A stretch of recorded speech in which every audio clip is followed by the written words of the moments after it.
Alright, welcome back everybody. Lazlan back. Today with something a little bit different. So, an announcement just came out as of this recording, which is April 21st. D&D announced some new things for 2022. So I just wanted to put a video together. I've been thinking about doing D&D content for a while.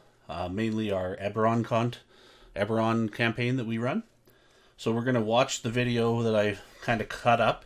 I'll put links to the original videos that I used in this video in the description for you, if you want to watch the full thing, but let's jump into it.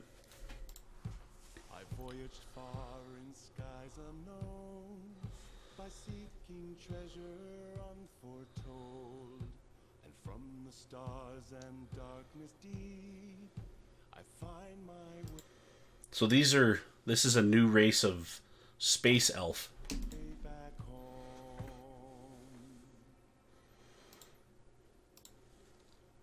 To the wind our caution. I'm guessing that this is some kind of space elf as well. This is a new, looks like it's some kind of flying monkey. And then this is a GIF from the original Spelljammer campaign setting that came out in '89. I think I played it, and I didn't play it very much, but I played it a little bit in the early '90s and was hooked.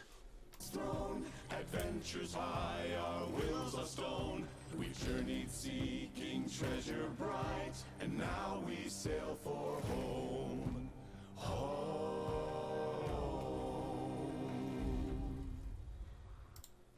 Just the concept of having D&D in space, and I think that's what the original campaign, that was their tagline, was D&D in space. Adding the monsters from the universes in the game to space travel / planar travel was definitely something that hooked me when I was young. I think that looks like Boo from Baldur's Gate.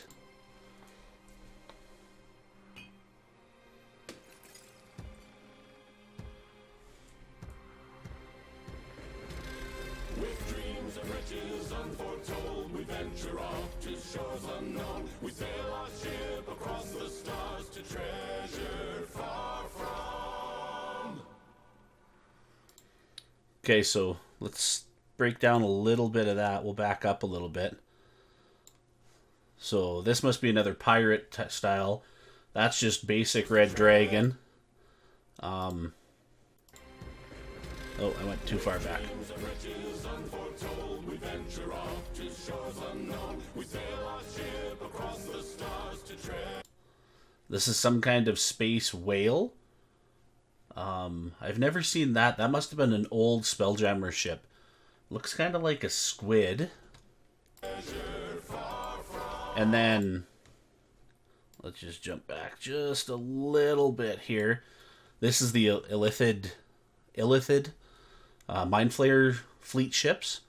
And then this is going to be some kind of new beholder that they're introducing. Looks kind of like a rock.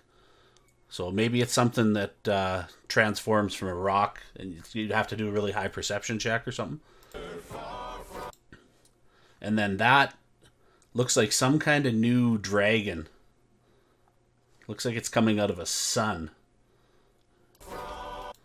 And then this is that old god that you've seen on the treasure map. And then this looks like a couple dragons that are either dead or frozen.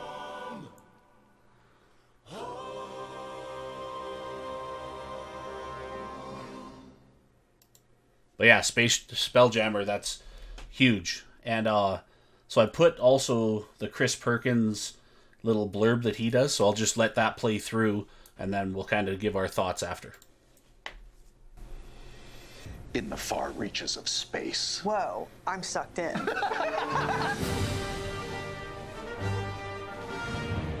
Hi everybody, I'm Chris Perkins. I am the project lead on Spelljammer Adventures in Space. And this is... Tristan Falcone. We're so excited to talk to you about Spelljammer. Deep space meets deep sea. My favorite thing about Spelljammer, the thing that brought me to it in the first place, is that it combines all of the excitement of a nautical exploration. Instead of teleporting from A to B, we're gonna get in a ship and we're gonna take the really, really long way around. Yeah, the scenic route, right? Where Yes. you get to see all the cool stuff that you can't see on the highway, like cities built on asteroids and monster lairs carved out of asteroids and dead gods floating in the ether. These are the kinds of sights that players will get to experience on board the deck of a ship. Spelljammer is a campaign setting in a slipcase with 3 books, a DM screen, and a poster map. Double-sided. There's 3 64-page hardcover books. The first book is called The Astral Adventurer's Guide, and it's aimed at players and DMs, because not only does it have everything the DM needs to know to run campaigns and adventures set in wild space, but it also has options for players in it, including 6 new playable race options. The Astral Elves. These are elves with starlight in their eyes. They've left the Feywild and they want to go be in space. Autognomes, which are mechanical gnomes, built gnome tough. What's the next one? The Hadozi. Oh, the Hadozi. Yeah, the flying monkey creatures, right? Yes. And then we have the GIF. Jiff. GIF. Agree to disagree, but sure. The GIF, or GIF, are a race of hippo-headed folk who don't know where they came from, not sure where they're going. They're looking for home in all the wrong places. Then we have the Plasmoids. You get to play as a slime. I'm so excited. Yes, our first character race where you are an ooze. And then we've got the Thrycreen, which are insectile humanoids that have telepathy, so you can have silent conversations with your friends. And they have carapaces that can actually change color and hue to blend into their surroundings. I love them. You gotta have the bug folk. The second book, which is called Boo's Astral Menagerie, named after the very famous miniature giant space hamster, is a bestiary of new monsters for the setting.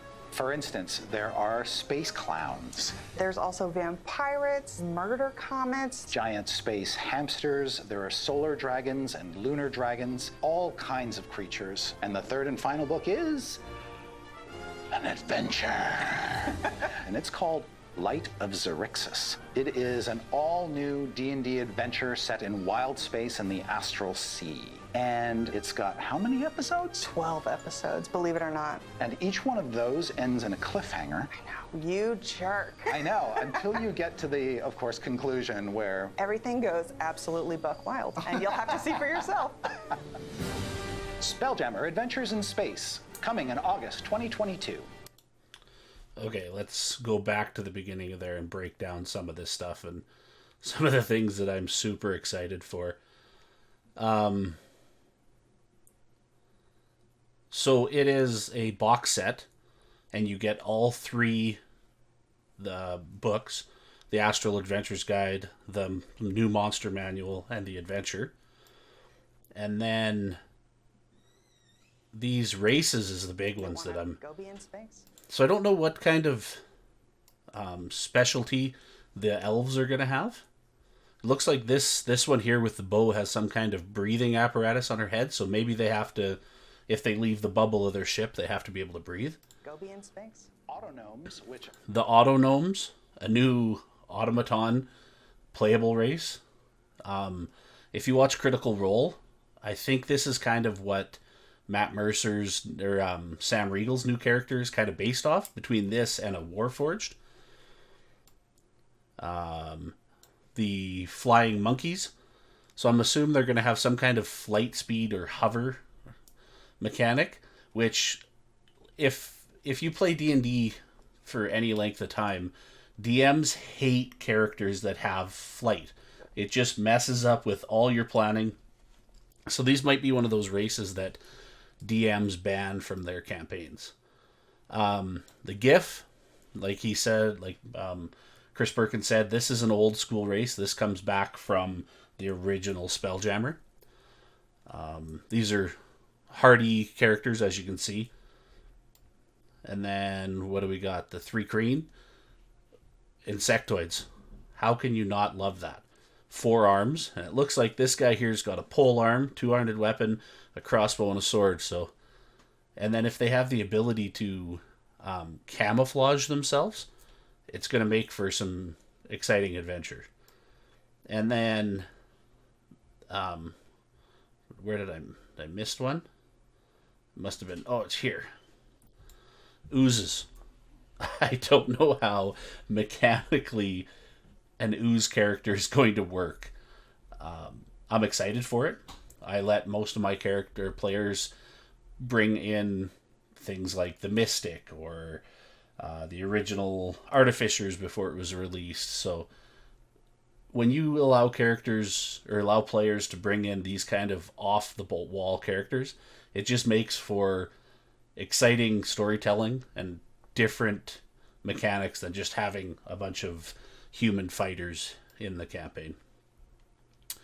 I don't know what to think about space clowns. That's strange. I'm hoping that the campaign setting has something. Maybe there's a space circus and that's where they come into play. Space vampire pirates. Okay. Living comets. The giant hamster, which I think is pretty cool, because if you got a small character, you could have a rideable hamster mount. Any new dragons, great. So that's the astral dragon and then the lunar dragon. And then this is a picture of the playable races. Light of Xerxes. Hopefully it's a low-level campaign, but medium to high level would be good too. So I'm just excited for this whole announcement of Spelljammer. Coming in August 2022. August, is that right? Yeah. Chris, is there anything we can do in the meantime to get going? Oh, wait, yes. In July, we are going to release a prequel adventure. All you need is a Wizards account, sign up now, and set sail for the stars. So I believe this is free with the Wizards account, like he said. And they also have a compendium with 10 astral sea monsters there now. So if you don't have a Wizards account, head to D&D, Dungeons and Dragons. I'll leave a link in the bottom or in the description to the main page. This is the other thing that I wanted to bring forward. So these are the campaign case creatures. As you can see, it's all different sizes. And I couldn't find anywhere that said how many monsters it's going to be. But by the looks of how many discs you get, it's going to be a bunch.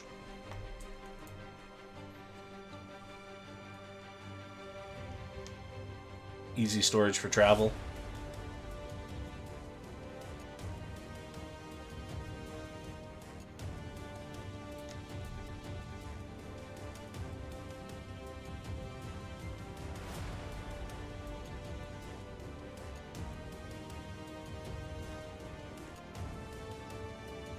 So these D&D or Dungeons & Dragons isn't the first to do this, but I think they may be the first to have these clings where it's like a plastic that just sticks together.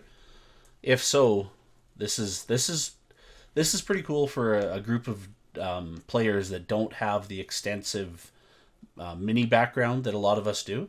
So you can get started and have an immersive time. And the big rings are almost better than the minis, because the minis stick out and they're hard to see exactly where they're standing. Where this ring, it'll sit on your map and it'll show you exactly where the monster's sitting.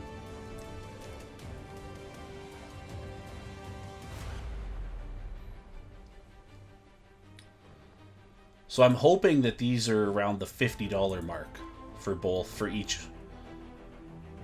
And then they've got the map. So it looks like the map is two-sided. One with stone. So that looks like the stone, and then one with grass. And then these things there are the same sticky removables.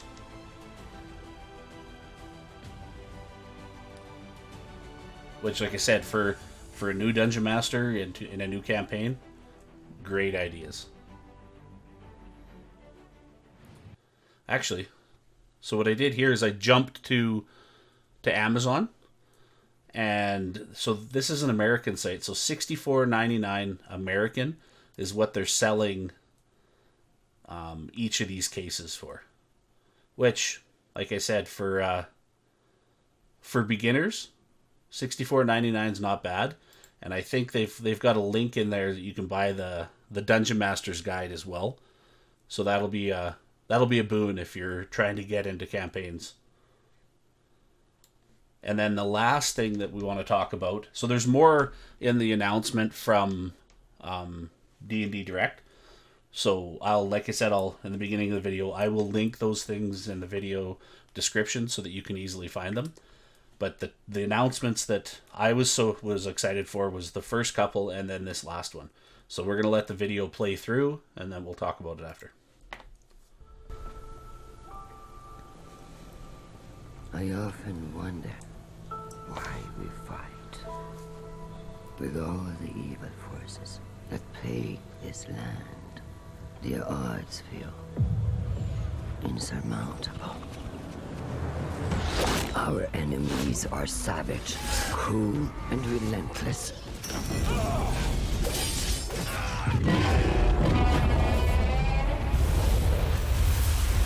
But even in knowing all this, we must still fight on.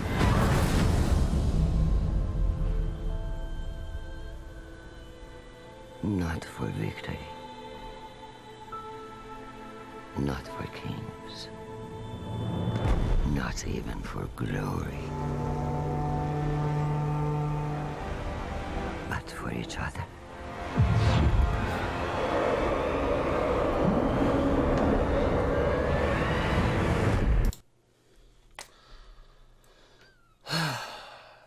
Spelljammer and Dragonlance, both coming out by the end of the year.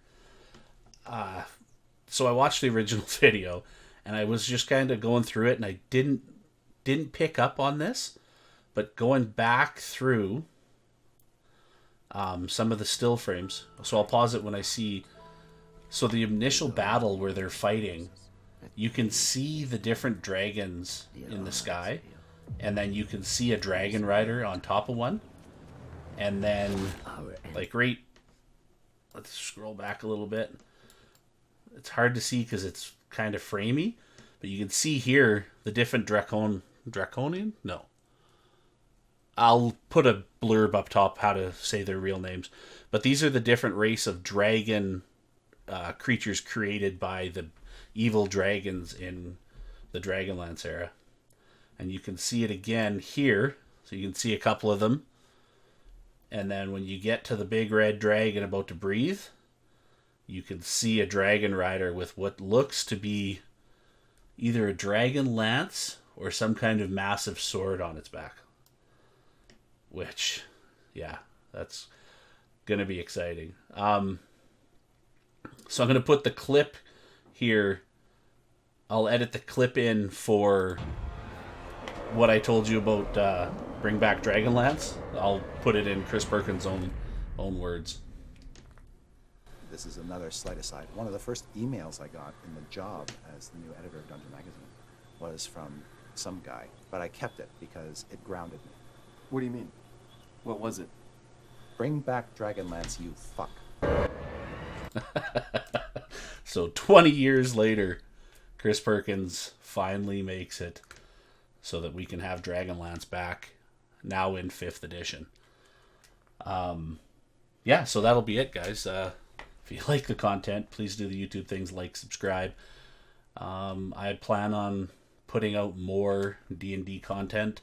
I'm going to talk to my buddy Epic Jim and maybe start doing a monthly podcast that I can edit and put on the channel for you guys, talking about our campaign in Eberron. But that'll be it for today. So as always, thank you very much.